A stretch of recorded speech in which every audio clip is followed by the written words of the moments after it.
My mom used to say, whenever you see two adults speaking and you want to walk in the middle, make sure and say, excuse me. Sometimes people are apologizing excessively. And how do you respond when someone is apologizing excessively? You just say, it's okay.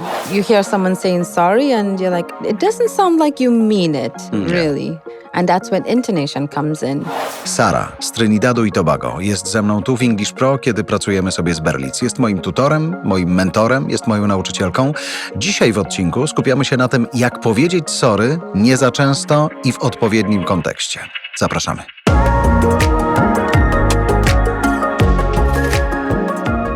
Sarah from Trinidad and Tobago. Oh, hello. We are packing and going there. You're always welcome.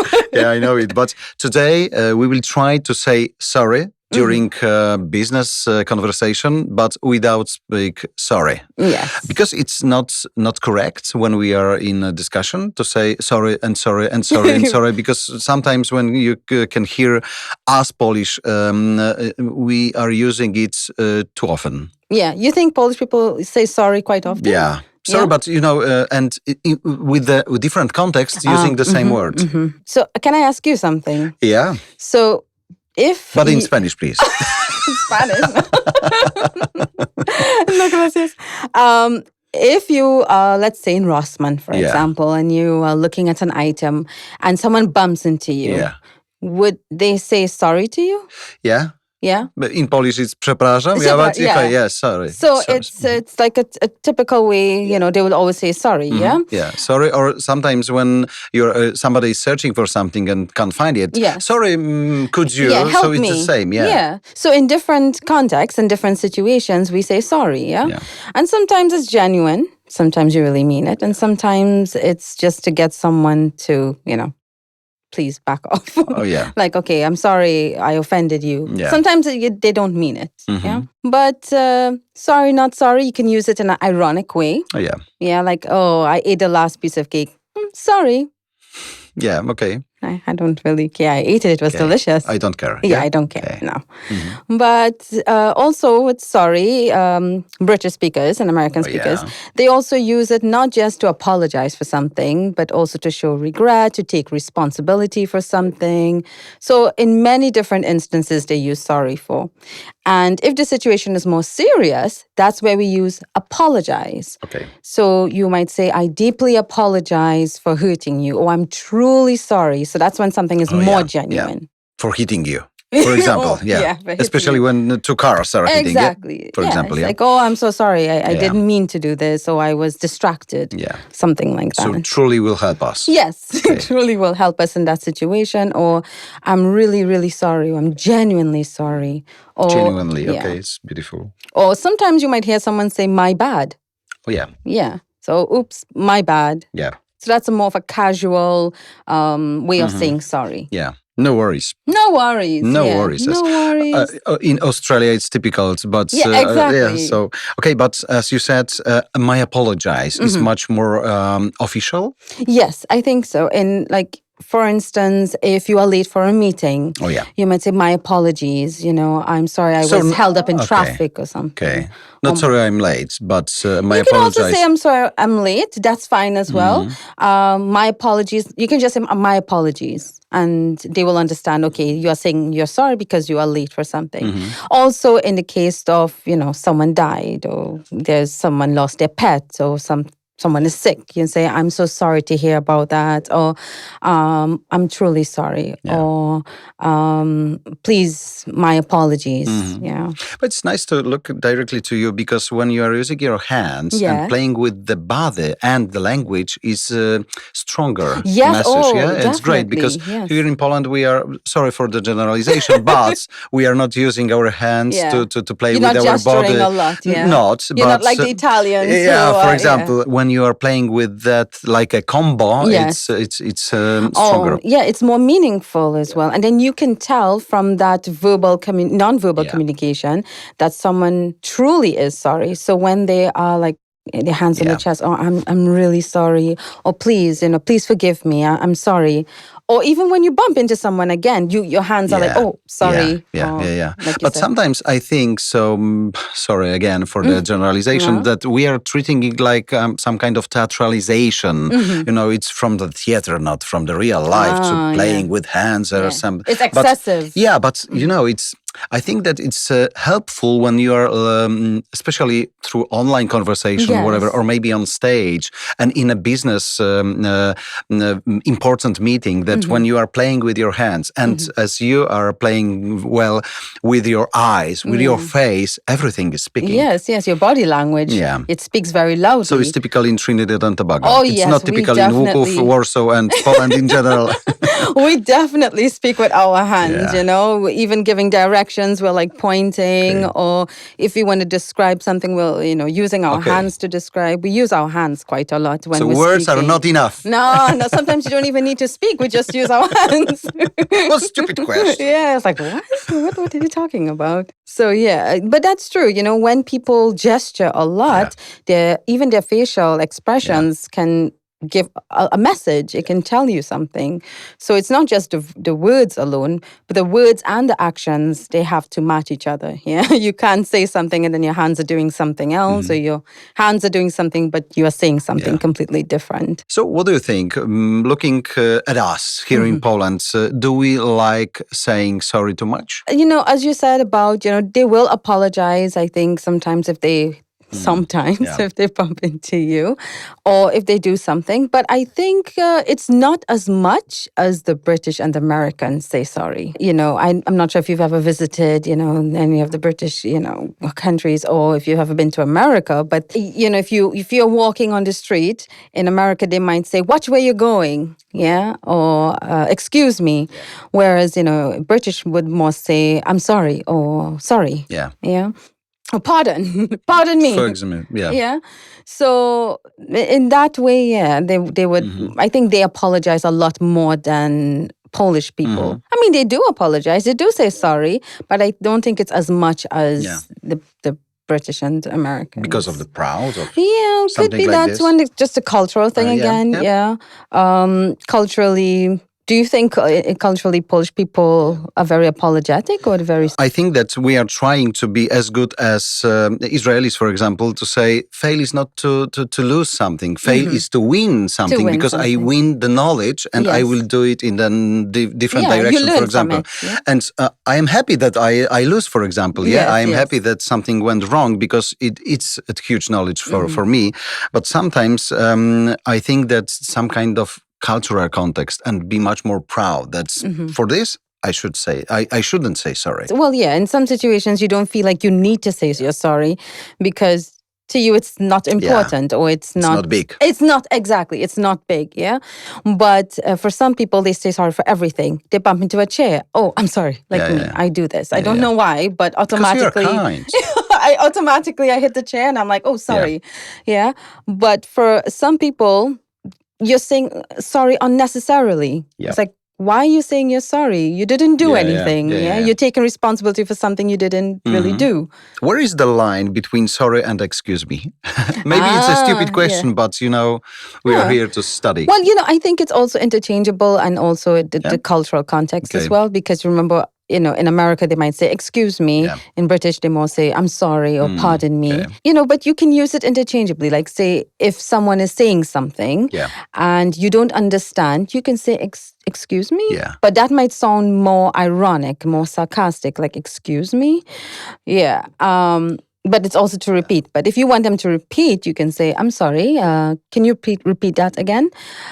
Excuse me, also, you hit someone by mistake, you do something in error, you say, excuse me. Yeah. You want to pass between two people, which I was taught whenever two people are speaking growing up.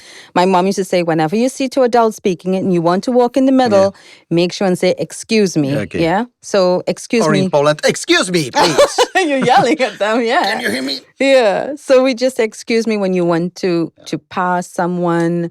Sometimes when I am working with leaders who are preparing to be the guests in the studio, the main question is how to say I don't understand and sorry for this, that I don't understand the question. Should I say this or this? In which way we should say sorry in that context? Yeah. Well, if you want clarification on something, you can just say, I beg your pardon.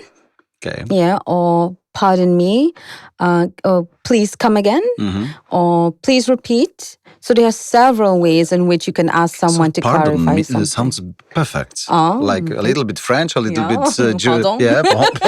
My accent may not be so perfect, but I'm trying. Yeah, but it sounds great. Yeah. Okay. So and maybe say sorry. Yes, if it will be a stupid question, say sorry. Yeah, like exactly, because it can come across as sarcastic. Yeah, a little bit. Or ingenuine, like sorry. Yeah. Yeah. So again, your facial expressions. Yeah, when you squint your eyes and you're looking at the person in a confused way, like sorry. Or if someone is offending you, you might even say sorry.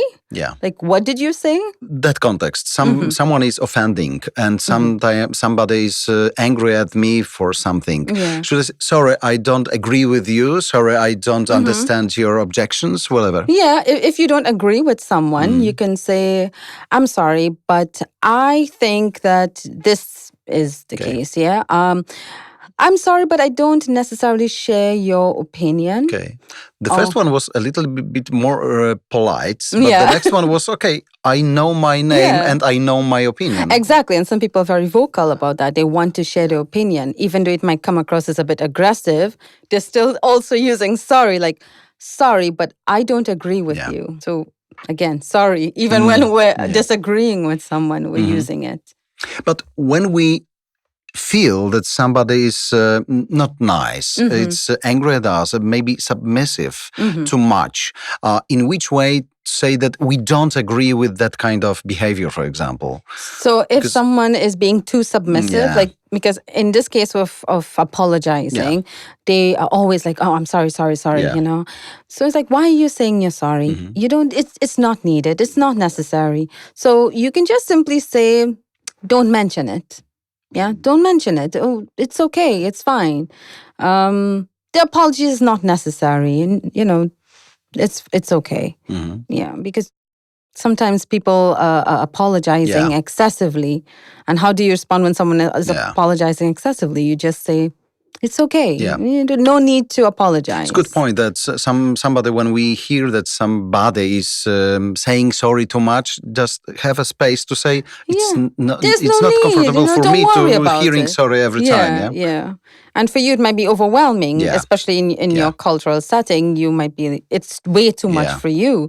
Because you're not used to someone saying, I'm sorry all the time and for every little thing. Yeah, but sometimes when you have a CEO, CFO, CMO, whatever. Oh, you want to be perfect, And I see that it's always too much. When somebody is fighting for the attention, is, maybe through this, I will try to get this attention. Yeah, and in that case, they're also trying to create a pleasant environment, a pleasant atmosphere, so they don't offend this person because they're afraid if I offend this person, then I may not, move up the ladder, or I might not get what I want. Yeah. So let me try and apologize. Or, I'm sorry that I didn't send the email on time, or I'm sorry I didn't send the project details on time. So they're constantly apologizing because they don't want to create an aggressive atmosphere.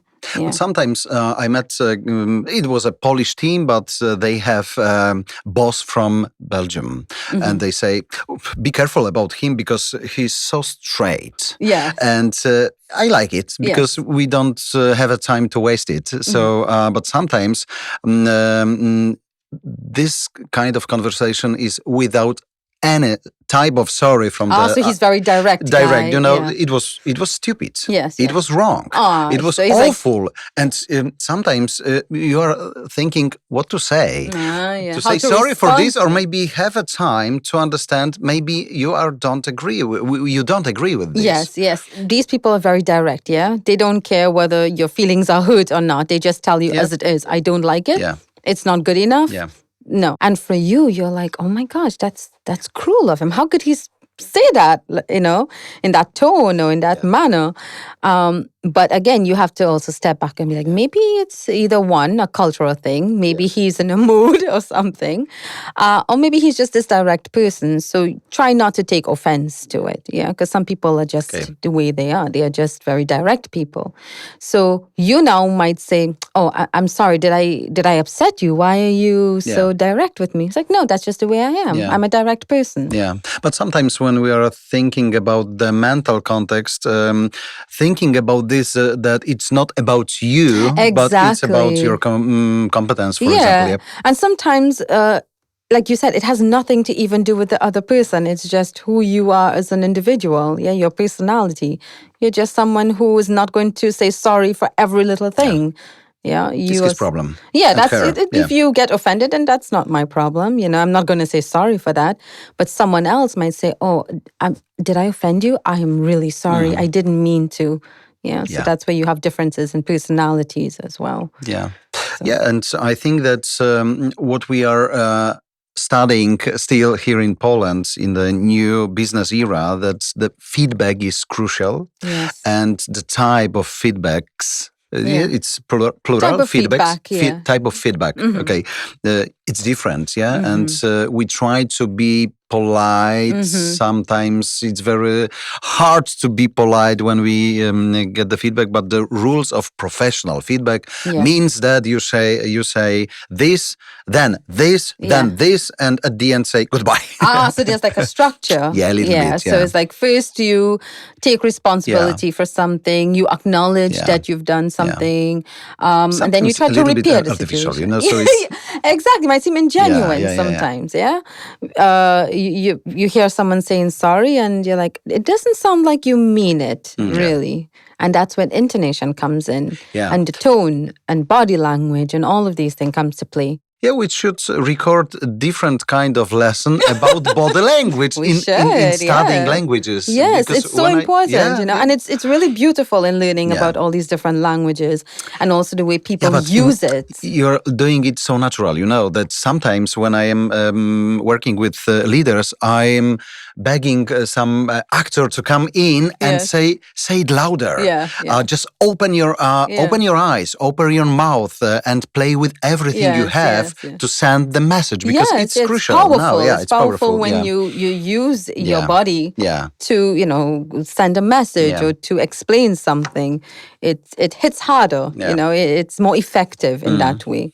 So, I guess I'm just natural. Feel free. I know that the mic is in front of you. It's hard to play with your hands and your body in general, but feel free and comfortable. I have to be careful not to hit the microphone. A little bit, but and you have two cameras, so it will be great to see it again. But at the end of that kind of conversation, how do you feel in the studio for the last 15 minutes? Oh, I feel great. Great, okay. But if not, how to say it was a little bit of it in a very polite way. In a polite way. If I'm not comfortable, I would say, very not comfortable. First, there is this method we call the sandwich method.